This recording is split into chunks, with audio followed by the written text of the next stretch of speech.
What's up, everybody? My name is Sid, and I've teamed up with the big homie Reg to bring y'all something new, something we like to call Beyond the Scoreboard. Y'all be sure to review, rate, and subscribe. Let's get to it. Making these flips. Welcome back to Beyond the Scoreboard, where every 25-point lead is safe. What's going on, Reg? Hey, what's up, bro? Nothing much, man. Ready for another week of football, man. Yes, sir. Already what? This week 4? Already 3 weeks in. Week four. Yeah. All right, so last week our New Orleans Saints traveled up to New England to take on the Patriots in a game that was it was a low-scoring game, but it was about what we expected as far as the action or lack thereof within the game. The Saints pulled out the 28-13 victory, not before losing another important player to injury, losing Teron Armstead for several weeks. But got the victory, looked dominant again on defense. Pretty confident in saying at this point, look, we have a top 5 defense again this season. It's just figuring out what it is on offense. But what did you see from the game? Like you said, defense started the show. They were strong all game long. Still haven't seen much from offense, right? And to be honest, I don't think we will, especially with the injury to Tyron Armstead, one of the better left tackles in football. He protects James Winston blindside. At this point, Alvin Kamara is still our best receiver at this point in the season with the injuries that we have. So I still think that we're going to try to, win games, relying on defense, continue to be low-scoring games, keep the turnovers down, don't beat ourselves, get a big play here and there. But for the most part, we just have to, stay ahead of the chains like we did against New England. New England has a great secondary, and that's even without Stephon Gilmore. However, they still can't find a way to get to the quarterback consistently. And that was the biggest thing. They couldn't run the ball, which made it a long day for their quarterback, Matt Jones. Play action wasn't successful. We kept C.J. Gardner-Johnson or Malcolm Jenkins or someone from the secondary screaming off the edge to help our guys like Cam Jordan get pressure. And they just really didn't have enough. That game to me was closer than what it really was, though. I think we won, 28-13 or something like that. Even if you take away the Jameis Winston touchdown to Galloway, if you give us the 2 missed field goals or even one of the field goals that was missed, it still kind of shaped up the same way, being a 10-0 game going into half, which means New England is 2 possessions down. I just think that we got some breaks in that game. The Alvin Kamara touchdown to even start things, like how did that even happen if you're New England? How you don't have him bracket covered in the red zone? Like that was obviously a blown coverage. But this game was closer than what it really played out to be. A better quarterback could have won that game for New England. Definitely.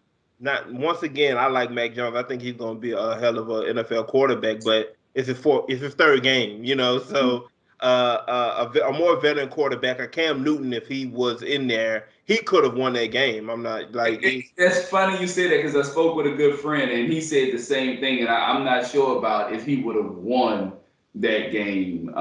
Speaking of Cam, I think he would have won that game. Some of the mistakes that Mac Jones made were just boneheaded mistakes. And once again, one of those interceptions wasn't even his fault. Jonnu Smith doesn't catch the football and bounce off of him there right into Malcolm Jenkins' lap. So it was 21-6 at one point. I think they got into the red zone and just couldn't capitalize on it. But if they score a touchdown there, then things open up for them to get some momentum, and things can change like that. But once again, I expected I was listening to the Locked On Saints podcast, and Ross Jackson pointed out how last year, anytime the Saints ran for 130 plus yards, they won. And I think for the beginning of this season, that's the philosophy. I'm even shocked now that outside of that first game, we haven't seen as much as Tony Jones as I thought we would to this point. I think that's a philosophy they really want to hammer home, at least up until our bye week. Let's run the football, let's play good defense, and we're gonna be able to get it. Let's get healthy. And but eventually I do think they want to open up their playbook. They want to take more shots down the field. They want to get Jameis more comfortable. I still think we have to bring in another wide receiver. Even once we get Michael Thomas back, I think we still need another wide receiver. So it's gonna be interesting to see how they go about that. But yeah, man, last week's philosophy: run the football, get it into your best player's hand, which is Alvin Kamara, and good things will happen. That defense, like I said earlier, it's a top 5 defense. Like they're going to go out there, and you know what you're going to get from them. And it's just about the offense being able to put up something. Defense only gonna hold for so long, so you can't go out there and just keep putting them back on the field without giving them anything. But you give them something, and they can hold. They can hold. Yeah, and I want to just touch on what you spoke on about New England coming out of halftime and putting up 3. I think that's what really killed them as well, is that we pretty much played a bend but don't break style of defense, relaxed, conservative, no gambling whatsoever in that third quarter to start halftime. And all the thing they put up was 3 points. And on the flip side of that, they used up almost the whole third quarter to basically get 3. You give us back the ball, and now the third quarter's over. It's the fourth quarter, and you still find yourself down 2 possessions against Sean Payton and a pretty good defense. And about Tony Jones, I think the reason why we haven't seen Tony Jones at this point is because, for one, we're still having issues with our O-line. For two, the week before, we was banged up on defense, and we found ourselves down a bunch of points pretty soon. And, you got to play past catch up in Carolina. But even with all of that going on, Alvin Kamara is still the best threat on the field offensively. So if you do pull him off the field on third down, like they used to do Latavius Murray, he was our third down back for the most part. You lose the guy who's the matchup nightmare on 3rd and 3. There is no Michael Thomas, running some sort of in route that you have to worry about. You don't have a veteran receiver in Emmanuel Sanders. Say what you want to say about Jared Cook, but he was still decent at picking up first downs when needed. We had just about everything. And then you had one of the best signal callers that ever played a game running the show, checking out the defense prior to the snap, possibly audible into something that fits us a little bit better for that situation. We have really none of that right now. So I think that's a big reason why we haven't seen Tony Jones as well. Well, and my argument to that is I understand what you're saying about third downs, but use them on the earlier downs. Because once again, if the goal is to we want to hit at least 130 rush yards a game, you can't give it to Alvin Kamara 25 times for him to be trying to get that. He's a great running back. I think he's one of the best in the league, but we're not trying to pound him for 130 yards or so.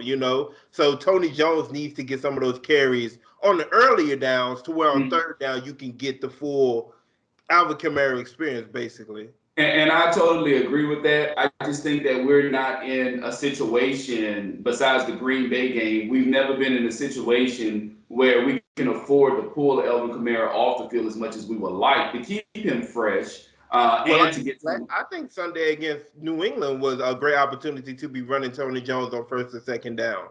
Well, once we went up a couple possessions, I would say in the second half, I believe that's true. Yeah. But if we're going to always find ourselves in somewhat of a ball game unless we're playing against a weaker opponent, like that much weaker. Long as we're playing against any average team in the NFL, I think it's going to be somewhat of a ball game simply because of our inability to score the ball. So I'm just saying, when you pull Alvin Kamara off the field, I'm saying in a football standpoint, the defensive coordinator has nothing to worry about.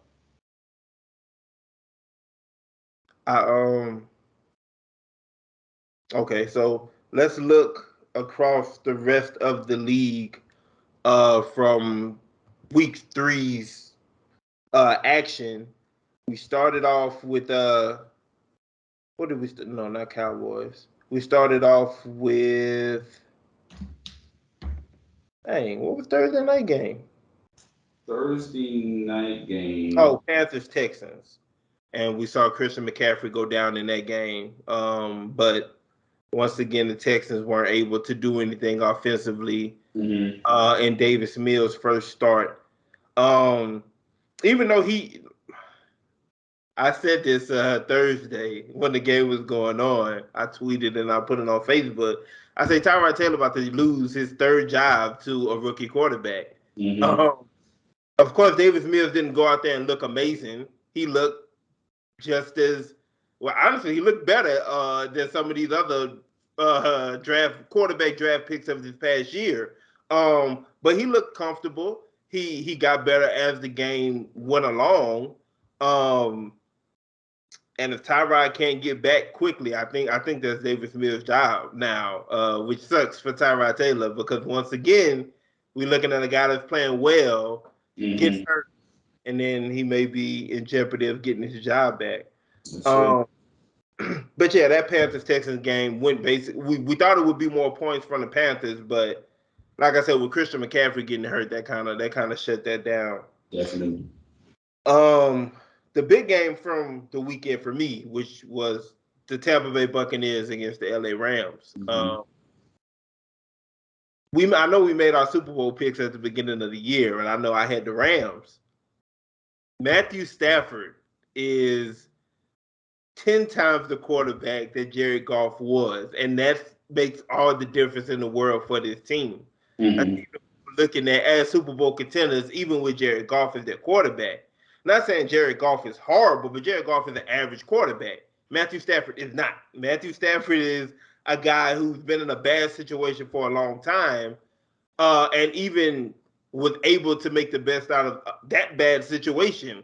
Matthew Stafford is going to take this team to the Super Bowl, especially if they're able to sustain some type of running game. If they can if Darrell Henderson can stay some type of healthy, Sony Michel seems to be getting comfortable in that system now. If they can sustain any type of running game, and you got Cooper Kupp being the best wide receiver in the league, but you still have Robert Woods and Deshaun Jackson and Tyler Higbee, like what's the other guy named Joseph? What's his Van Joseph? Van Jefferson, I think is his name.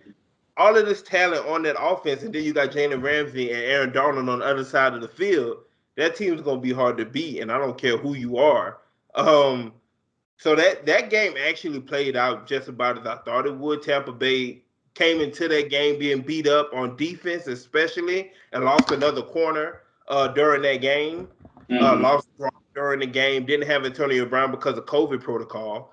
But even if they were at full strength, I think the game plays out similar to what it did.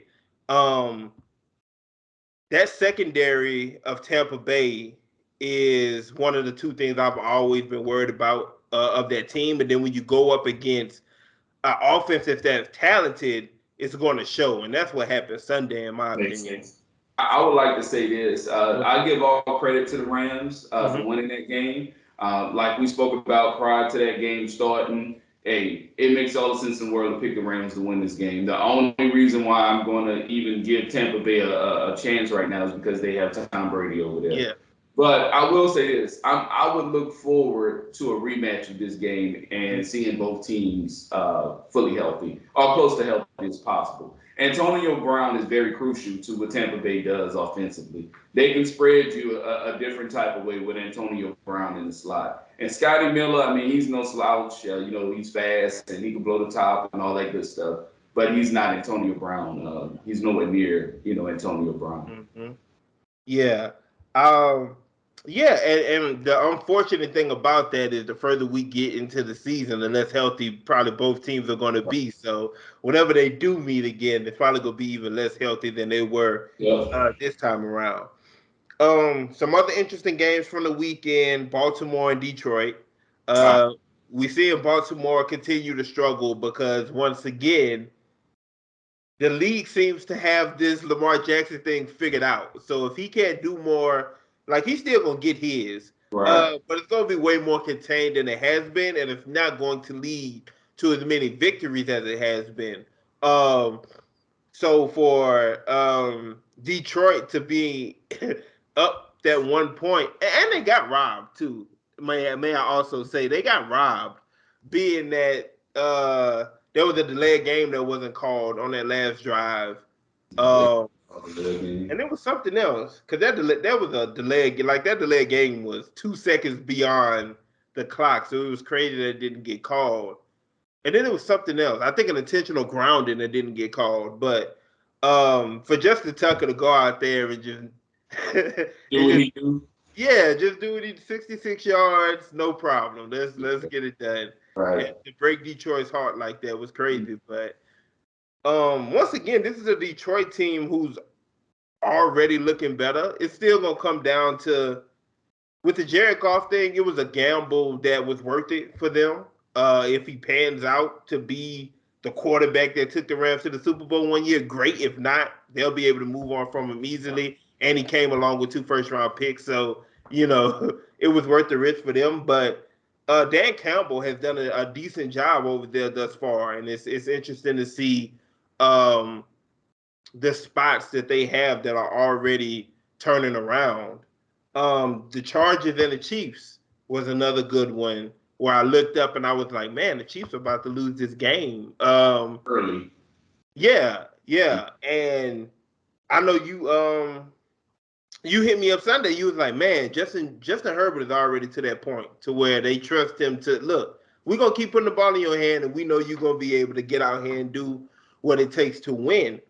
And he's absolutely there. And these Chargers are healthy right now for the first time in a long time. Like it seems like every year early on, they get beat up by injuries. And right now you're seeing a healthy Derwin James. You have Eckler, Bosa's healthy. You have all of these guys who's been missing from you for all these years, and you have a quarterback that's not horrible. You know, so I mean, shit, you got a quarterback that's looking pretty top 7-ish right now. So that's once again that quarterback position means all the world for a lot of these teams who've just been missing that for a while. Donald's in Green Bay game. Yeah, like I said, they had a lot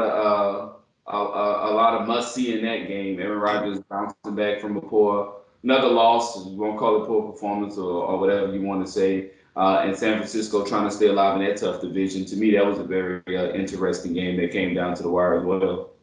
And that's that point right there that you just made is one that is interesting because you really don't think about it until the end of the season. But once again, we're talking about a division that's stacked. Oh yeah, we're talking about a division that's stacked. Yeah. And losing these games early is going to put you behind. It's going to put you behind it because you got Cardinals and the Rams already sitting at 3-0. Yeah. 49ers are 2-1. Seahawks are 1-2. I don't think any of them have played each other yet. I don't think there's been a division game yet. But yeah, that's definitely something that with that division and with the AFC West, surprisingly, those are two divisions you got to go ahead and pay attention to right out the gate.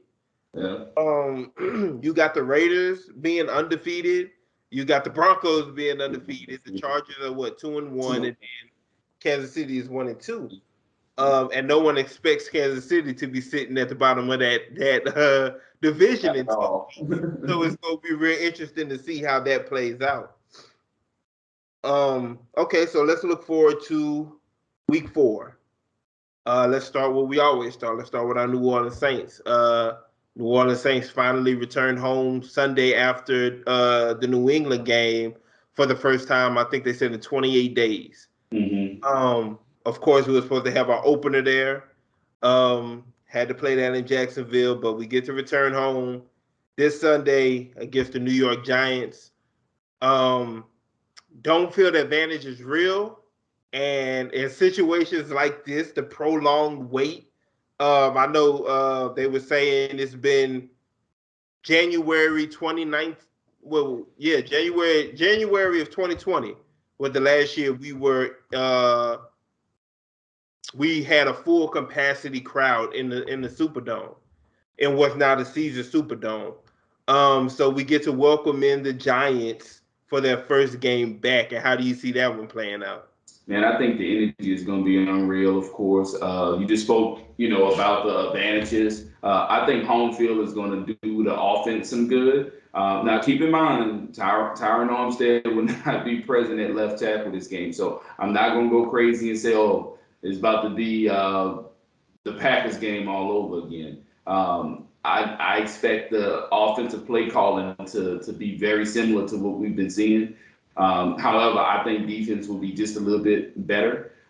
Keep in mind, too, a lot of folks sleep on the fact that Daniel Jones can run a little bit. He can move around a little bit. So we may get beat a little bit with his legs. But far as like basic defense, being prepared, not being caught off guard, I don't see any issues that we're going to have. I think you're going to see a lot of DeMario Davis. You already know the Saints are pretty good at stopping the run. One of the better run stop defenses in the NFL. The way Lattimore has been playing is lights out. I know he did miss a game, but he's been lights out. To this point, Jones and Galloway, they have no connection thus far in the season. Yeah. Having Lattimore on them is not going to make life any easier. Bradley Roby working on the other side. We got CJ back in the slot. I'm about to get hyped up right now just calling out names, bro. I think this will be Cam Jordan's best game this year. But overall, I think it's going to be another basic, low-scoring game, and the Saints win. If I had to call out a score, I really think this one's going to be like a 24-ish, 13-ish type game. That's probably the way I should be going about it, but I'm not. So we're going to start here. We talk about the New Orleans Saints having a top 5 defense coming into this game without ever playing a home game. Mm-hmm. So they haven't gotten the benefit of a crowd being on their side or anything like that, which only capitalizes on that. Mm-hmm. You just brought up Lattimore and Bradley Roby. I want to bring up Paulson Adebo, who started as our number 2 corner and hasn't given that up to this point, even with Bradley Roby being there. And then, of course, we're getting Ken Crawley back soon, but Adebo has stepped in and played very well, far exceeding expectations at this point. I think this is the game. And then I want to point out, like you were talking about with the Giants offense, where Galladay and Jones haven't built that connection yet, but they're talking about Sterling Shepard being out. They're talking about Darius Slayton not playing. The Giants fans are already prepared to run Evan Ingram out of town. They're growing more and more tired of him every time he's on the field. And then you have an offensive line who, over the past 3 years, we keep saying, look, as bad or as good as you think Daniel Jones can be, he's not going to be anything but bad behind that offensive line. And that offensive line is still bad. Right. So you got Saquon Barkley still trying to get back into full rhythm after his injury. I don't think, like you say, maybe Daniel Jones beats us a couple times with his legs, but outside of that, I can't see them doing much on offense, if anything. No. And I think with that being the case, with the emotions of being back home, I think this is the time Sean Payton tries to open up his playbook even more. I think we see more passes from Jameis Winston this week. Kenny Stills having his second week back into this system. I think you see a lot more of Kenny Stills. I think you see more of Kamara in the past game than what we've even seen so far. I think we go out there and we're able to put up at least 30 points against this team. So I would go. I'm gonna go 30-10. Okay. I'm gonna go 30-10. We're not far off. You made it seem like. I mean, you're right. We're not far off, but I think the offense explodes early, and then late is just killing clock. So I think we could go out there and get more than 30 points, but I think we get up there early and then we just cruise for the rest of the way.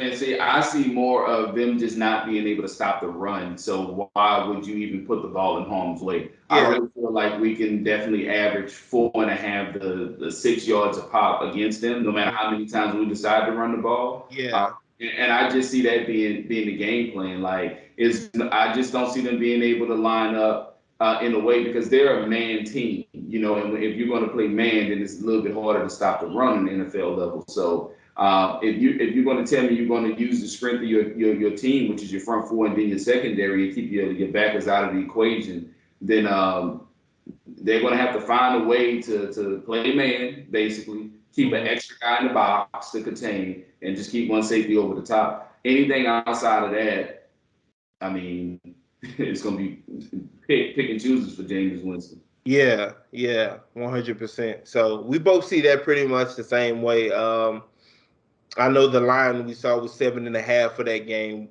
Obviously, we both, off of the predictions we just made, we both taking the Saints to yeah. So second game we're gonna pick this week is the Panthers and the Cowboys. We got the Cowboys -4 in this game. What you see? Oh, -4. Yeah, I think it opened up at 6. I think it's down to 4 now, though. Who's at home? Let's see. I want to say the Cowboys.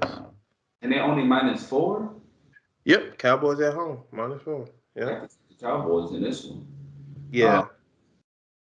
First of all, you look at, you know, one of the big things that Carolina is able to do on defense at this point, this is, you know, what has them undefeated, is them being able to lock down both sides of the field with speed and great corner play. And then you got two guys that can get after the quarterback good. They're missing a corner, which, you know, isn't the end of the world, although he's played great to this point. But then Christian McCaffrey is also out. So basically, you're missing a cornerstone on your defense and the best player on your team. You're going into Dallas. Dak Prescott has been one of the best quarterbacks in football to this point. He is red hot. That offense is on fire. They finally look like they're back to running the ball pretty good. I just find it hard to see Carolina being able to match Dallas point for point. Even if the defense come to play, I still find it hard for them to be able to put up point after point like Dak Prescott will be able to do with his offense. And Dallas defense haven't been horrible at this point. Like I thought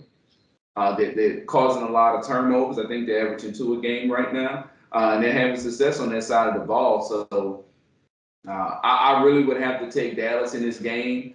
I would take Dallas by a touchdown, to be honest, and I really think Dallas, you know, will be the first team to. I don't want to say make Carolina's defense look bad, but I think that they're going to have success against Carolina's defense. Dallas's offense that came out looking good, and now the rest of the offense has caught up to where they look like they figured it out, like you said. Not just the passing game, because of course you got to worry about Amari Cooper, CeeDee Lamb, Michael Gallup when he gets back. But even in his absence, Cedric Wilson, they've been using their tight end Schultz and the other guy very well as well. And then more importantly, like you also pointed out, they got their run game back. You got Zeke. Looking formidable right now, and then you've added in Tony Pollard, and not only what he can give you in the run game, but what he can give you in the pass game, and you found a good balance of that. Like you say, the strength of their Carolina defense is their front four, which may have some success against Dallas's O-line, but once again, you're talking about a veteran quarterback in Dak who's going to be able to get the ball out of his hands quickly, and he's going to have receivers open. Against a secondary that's been solid, but once again, they're not the best. They're not one of the best secondaries, and they're missing J.C. Horn, like you said. So yeah, so I think I agree with you. I think Dallas is going to be able to. You said a touchdown. I probably give them 10. I'm saying at least a touchdown. When you told me they were only -4. I found that hard. I was like, well, maybe because they're on the road, but you're telling me that they're home. They're home, yeah. And they're only -4. Like, so what you're basically saying is if Christian McCaffrey and J.C. Horn was healthy, this would be a pick 'em. That's what you basically, you know what I'm saying? So they obviously aren't still big on Dallas to this point, at least, or they think more highly of the Panthers than we do so far. Because once again, it's not like Sam Darnold has looked bad, but if you're gonna put Sam Darnold in a position to where he has to win the game for you with his arm, I don't think he's at that point yet, especially when the only receiver that actually looked great for him is DJ Moore. Roby Anderson hasn't done much to this season. Terrence Marshall hasn't done much, but he's been looking better every week. So yeah, I don't think that they're going to be able to just run the football down the Cowboys' throat at all. So yeah, I'm definitely, like you say, at least a touchdown with the Cowboys. I'm riding with you on that one. Then we have the Ravens against the Broncos, and you got the Broncos -1 in that game. Yeah. Once again, the Broncos is sitting in a position kind of like Carolina at this point. They're undefeated. Their undefeated looks a little differently. They've gone up against the worst teams in the league to get to their undefeated. But once again, you got a defense that can't be denied. Like, that defense is one of the best defenses in the league. You got Teddy Bridgewater, who you know is going to take care of the football. And even though they're looking at some injuries at the receiver position right now, you still got a good amount of talent on that offense with Noah Fan, Melvin Ingram, Williams, the other running back. You still got Tim Patrick and Cortland Sutton. So you still got talent on that offense. But if you can't stop, if for some reason you can't get stops against Baltimore, how successful will your offense be against Baltimore's defense? Yeah. I actually think Denver will be able to move the ball better against Baltimore than Baltimore will be to move the ball against Denver. I think Denver defense will look better. It just comes down to the X factor, Lamar Jackson. You know what I'm saying? Like, Yeah. he's that guy that can really bust the game wide open. And we kind of talked about this off air a little bit too. Is like, man, the only thing that's making me pick Baltimore, and I'm going to take Baltimore by a field goal, right? Really, I want to say 2 points, but I'll just say even field goal. The only reason, and when I say only, is because I don't feel like Denver is battle tested. The Ravens, you know, Detroit is not a great team, but it went down to the wire. You know, I don't think a lot of people's giving Lamar enough credit for the throw he made to set up that field goal. And you know he wants to battle back strong. I know he's hurt. He's dealing with some back pain, but that whole Ravens team is looking to bounce back strong after what everybody feel like they should have blown the Lions out. And I'm more than sure Denver's looking at it like, man, if the Lions held them, I know we can do it. With that on the board. Teddy don't turn the ball over. You know what I'm saying? So it's going to be a good one. But I just feel like Baltimore they've been battle tested at this point a little bit more than Denver, and I'm going to give them 2 to 3 point favorite to win this game. Yeah, because to your point, the three wins that Denver has is against the Giants, the Jaguars, and the Jets. Mm-hmm. They put up 26. They put up 27 in 2 of those games, 26 in another one. Shut out the Jets, and then gave up 13 to the Giants and the Jaguars.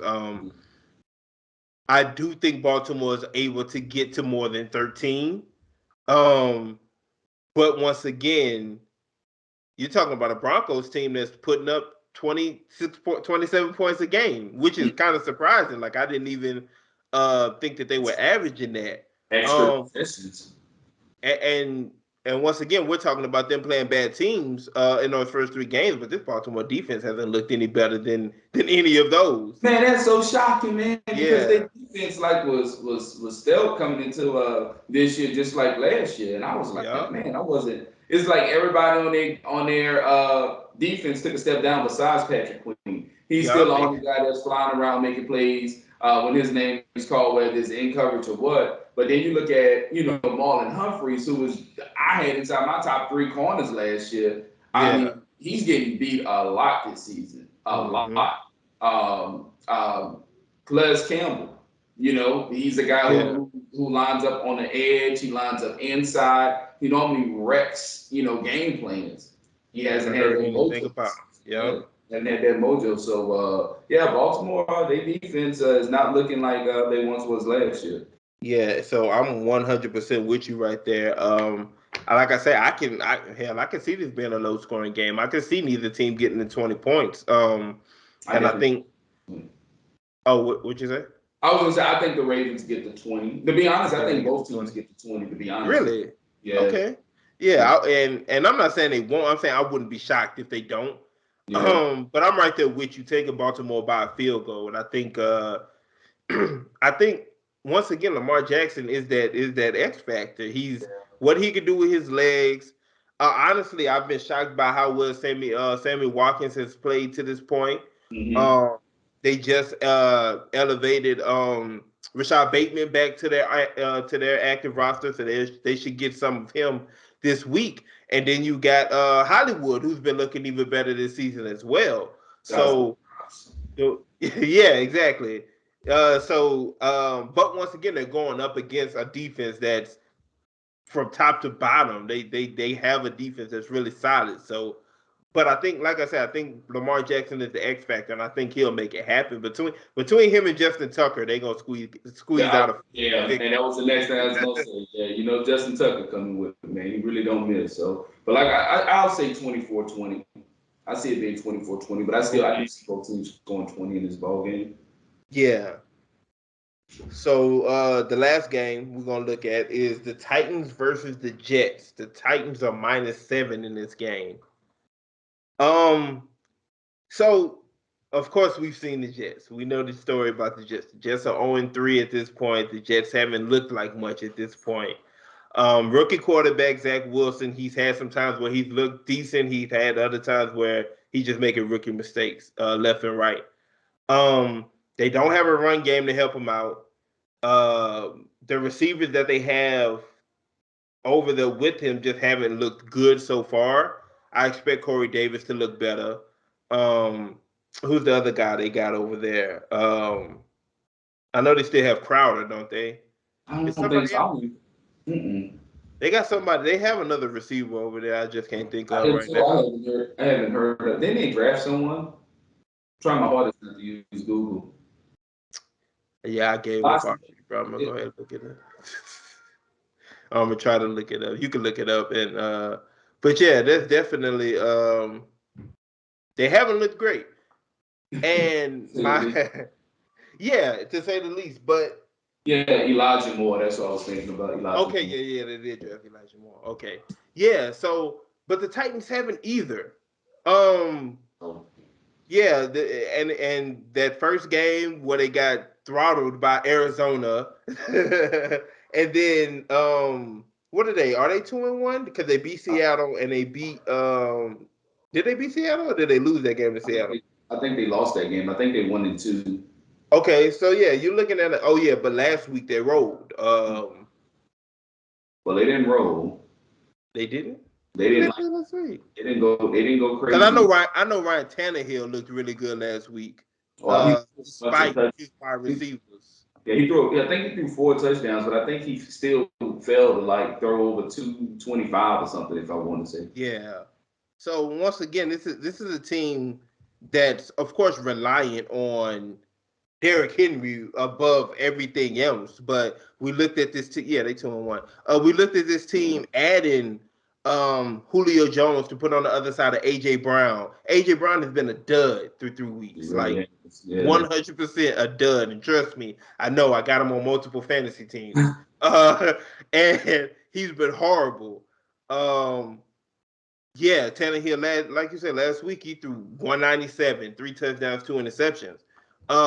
Which once again is hard. It's hard for him to get anything going in both because Julio Jones and AJ Brown went out last week, I think, if I'm not mistaken. I think Julio came back. Julio came back, yeah, and I know but they're talking about AJ Brown and Julio Jones not playing this week.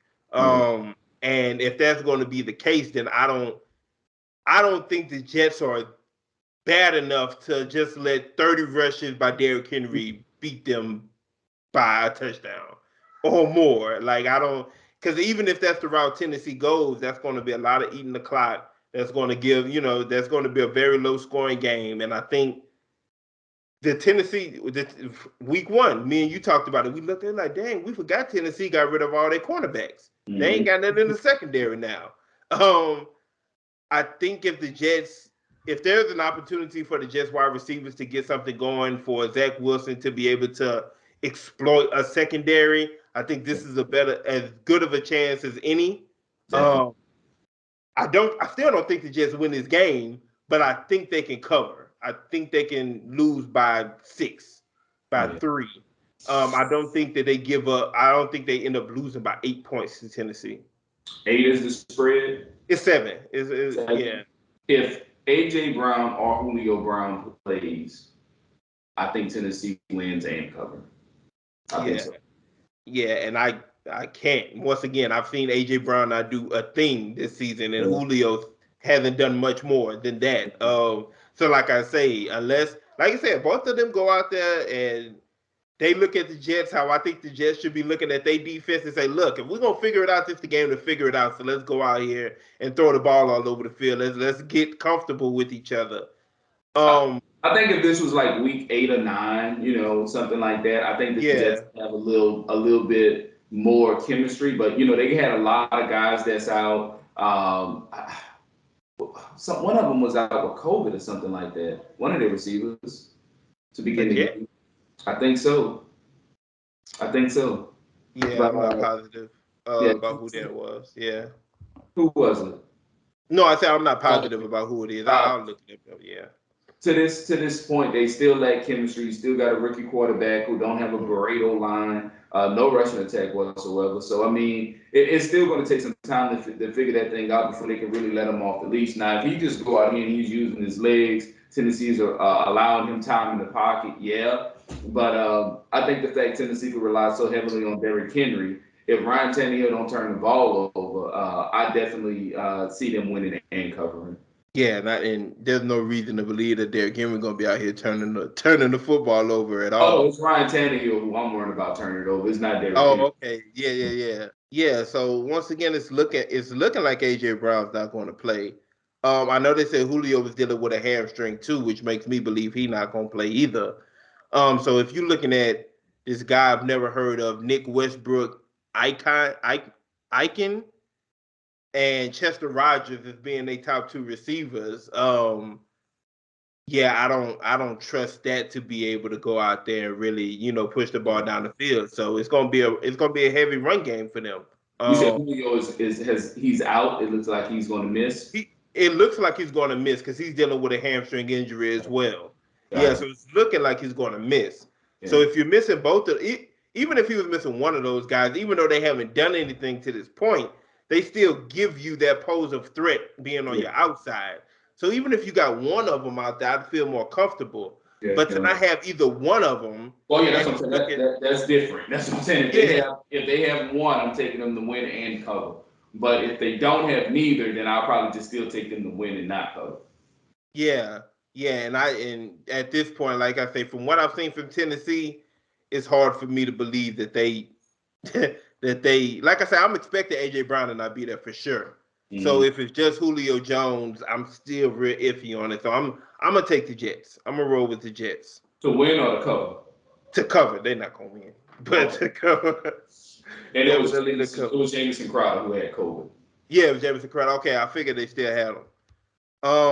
So one game that we're not even gonna pick, but just to touch on, not official picks, but just to talk about some of the other games. Of course, the big one going on in Foxborough is Tampa Bay going back to New England this week.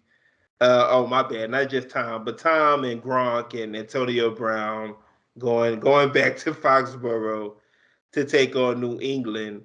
Sunday Night Football, touchdown favorite is Tampa Bay. I'm honestly shocked it isn't more than that. What you think about that game? Oh man, after seeing New England's offensive line, because they came in with a new O-line this year as well. After seeing their O-line in preseason, I was kind of convinced, like, all right, they're gonna be okay. But man, since the season, they have not been okay. It doesn't get any easier with Tampa's front four. Tampa, that front seven, they have great guys up front and great linebackers as well to go along with it. Matt Jones hasn't been pushing the ball downfield, but if they were going to try to get him a little bit more protection to allow him to try to air it out a little bit downfield, this is the week, because this secondary is beat to hell. And even when they're healthy, secondary is still the worst part of that defense. But I just don't see them being able to get enough time to score with Tom Brady. So I do think Matt Jones is going to favor a little better against their defense than ours. But because Tampa's offense is so much better than ours right now, I don't think that he'll be able to cover that 7 points, that 7 that he's given. And I know we talked about this on the phone Sunday while our game was going on. I was sitting there and I was like, man, we got every play we were getting to Mac Jones, and I gave him credit for how quick his release was because he was getting the ball off. He was getting the ball off and not putting it in harm, even with pressure getting there so quickly. Like you say, he's going to face the same thing against his Tampa Bay defense, but like you said, their secondary is a little more susceptible to allowing a big play or two there. So if he can get Take time Kendrick though. Bourne or Nelson Aguilar or Jacoby Myers, Jonnu Smith, Hunter Henry. He has some weapons that he can use, and like you say, if there's a secondary to go up against, Neither this one is of it. those, neither one of those tight ends has done nothing to this point. So I'm just ruling them out. Plus, they're I playing. mean, but that's not because of them. That's because of their quarterback and their O line. Like once That's again, what I if was he gonna has say. time to get to Yeah, anywhere, it's just then if C.J. Gardner-Johnson would have never tripped, we would have never knew New England had a tight end on the field all game long.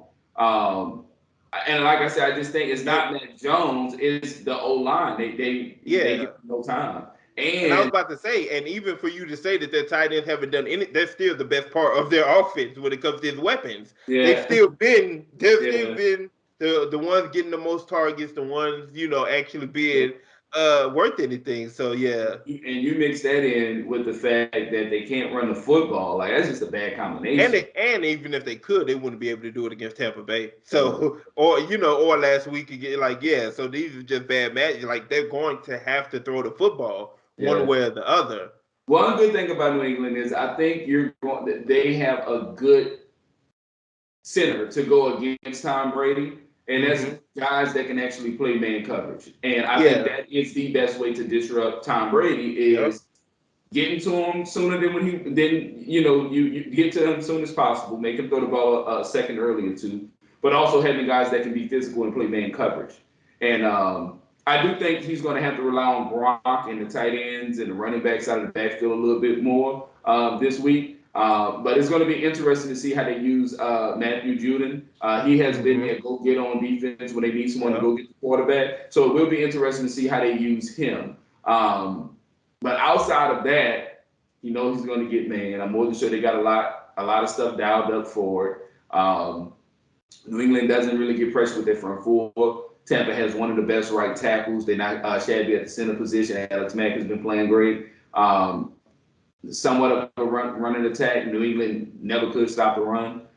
So I just don't see them being able to keep the game close. Maybe it starts close or so, but I don't see them being able to consistently, you know what I'm saying, going 3 and out or whatever, or pushing the ball, getting the first down, punting. Keep giving Tom Brady all these extra opportunities and him not cashing on it.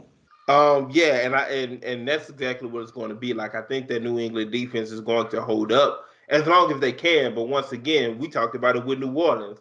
Their defense is good, but it's only so many times you're going to be able to just go out there and get another stop for us because we're not putting up no points. It's only so many times you're going to be able to do that. So I agree with you. I think it's close through 2.5 quarters. But eventually that Tampa Bay defense is going to catch fire and Tom Brady is going to be able to put up some points to where they're definitely going to be able to beat them by a touchdown or more. And I would say if New England goes up, I'm sorry, if Tampa Bay goes up early, like 2 possessions early, it's over. I'm saying like first quarter 10-0. Yeah. Right? Like to start the second quarter is 10-0. That's huge. You know what I'm saying? That's yeah. Yeah. So we just talked about the NFC West. I just wanted to touch on that real quick because you have all 4 teams playing amongst each other this week. You got Cardinals playing the Rams and you got the Seahawks playing the 49ers. This game for the Seahawks is, once again, we just talked about how we only at week 4 and you already got to pay attention to the standings within the division, with Seattle being the team that's 1-2 right now at this point, and going up against San Francisco, who's 2-1. It's super important for the Seahawks to be able to get that, to go out there and get a win. They're not at home. 49ers are only favored by 2.5. What do you see? What you think about that? I want your opinion on Jimmy Garoppolo at this point as well. I know we talked and voiced our opinions on him going into the season. Right. What are you thinking about him now? I think Jimmy Garoppolo had, especially last week, I think he played decent. I know a lot of San Francisco 49ers fans. They are so ready to move on from Jimmy G, bro. Yeah, Like when I say so much ready, Jimmy G isn't a bad quarterback. He just finds himself in some very ununique situations. yeah, To me, he answered the pressure very well against Green Bay. He stepped up, got his team to lead. Say what you want to say as Aaron Rodgers, whoop de do, whatever. But yeah, he put his team in position to win that ball game. Now he didn't start off great, right? But he found his rhythm in the second half, and he started getting it done.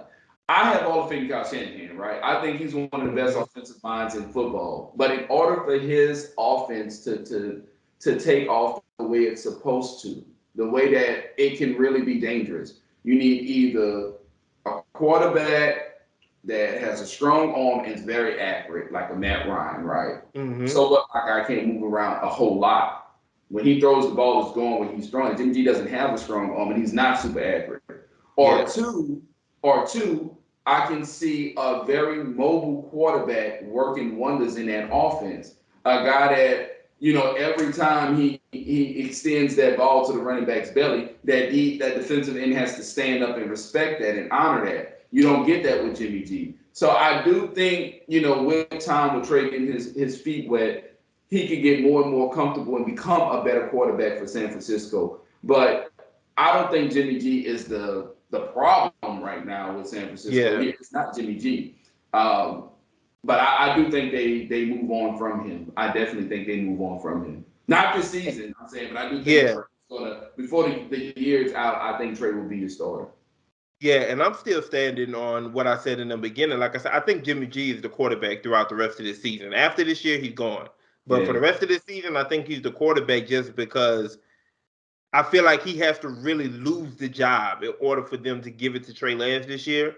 I do really think that they really just prefer to give Trey Lance a year to really just sit back and learn and take everything in. And once again, as long as Jimmy Garoppolo isn't out there giving away football games, they're still going to be winning a lot. Um, the one thing that we've always said about the Kyle Shanahan offense is as long they're going to be able to run the football, Mm-hmm. regardless of who they have back there. Last week we saw that that's not true. They've gone down a few running backs. So it was Trey Sherman um, last week to get the bulk of the carries, and they couldn't run the football. Um, and I know me and you talked about this. I guess we talked about it off air, but we talked about how um, the benefit of Trey Lance, like if they put in Trey Lance anytime soon, to me it would be because we can't get anything with our traditional run game, so we have to try to get something with Trey Lance. That would be the reason. That's a huge Um, that's a huge staple of San Francisco offense when they're good.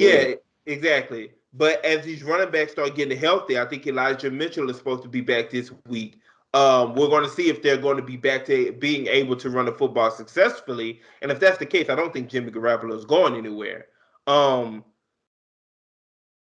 I like I said, if Elijah Mitchell is back and they're able to run the football Sunday, then they're going to beat the Seahawks. The Seahawks isn't their defense isn't anything to be worried about. Honestly, unless you have to get in a shootout with them. If you have Yeah. to, if you And I can't think run the that's what it's gonna football, be.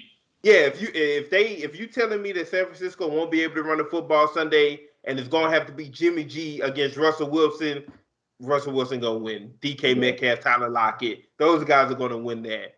Mm-hmm. So for San Francisco, they're gonna have to be able to run the football, or they don't have a chance on Sunday. And the last one, like I said, just wanted to stick in the NFC West because we were talking about them earlier, the Rams and the Cardinals, the 3-0 teams of the bunch. We've seen what we've seen from Kyler Murray.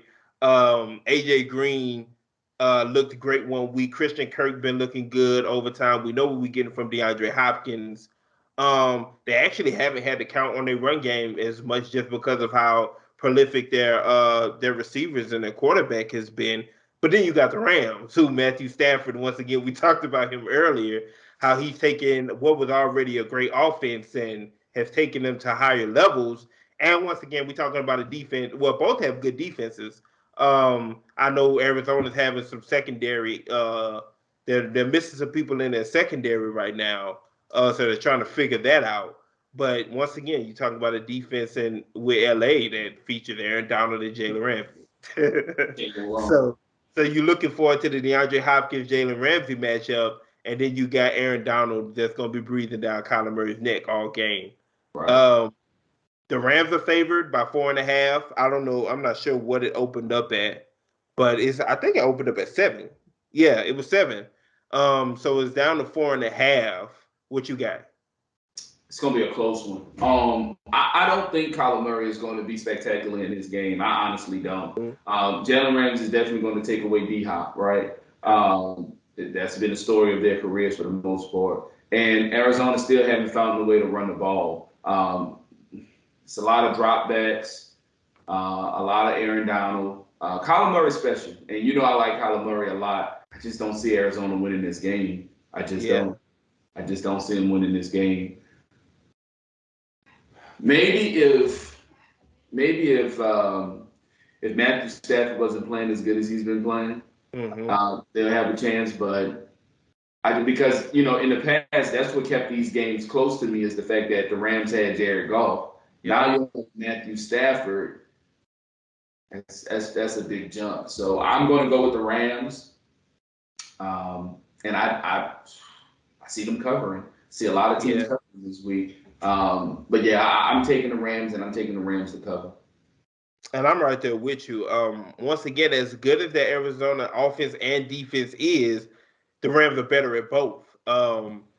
And like I say, you got Cooper Kupp, who's looking like the number 1 receiver in football right now.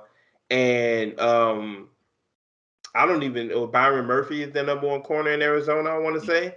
And I'm not sure he's going to actually shadow Cooper Kupp at all. But even if he did, then you're leaving Robert Woods to feast on your defense. And Robert Woods at times can look just as good as Cooper Kupp can. And then when you turn it around and you say, okay, well, Arizona has a decent offense. But then you look at it and you say, well, Jalen Ramsey is going to neutralize DeAndre Hopkins. But then you still got a Darius Williams who's out there going to be playing cornerback on whoever your second receiver is. So now it's down to your third. And I don't think that's going to work out for Arizona. So I'm right there with you. I think the Rams are going to win this game and they're going to end up covering. So yeah, man, we see a lot of that this week. Similar. But yeah, I mean, that was it. The only other news from this week, I know me and you talked off air about the trade. Richard Sherman signing with the Bucks, which we kind of saw coming as soon as we saw that he was visiting. We figured that was going to be the case because they really need secondary help at this point. And how much help will he be? We'll see. I'm not doubting that he's still a corner, but they're down about 2 or 3 of them at this point, so he's only going to be able to do so much. Right. But yeah, so that's it for this week. We will be back next week, hopefully, and we'll go over week 4. You boys not in my league. If you listen close, I'm coaching. Take heed, cause the boy hella dope without pushing a Blanco. Still stabbing bitches like 94 in the Bronco. If it's about the money, I'm leaving them hoes pronto. If I don't do nothing, I'm about line so. Every time I do it to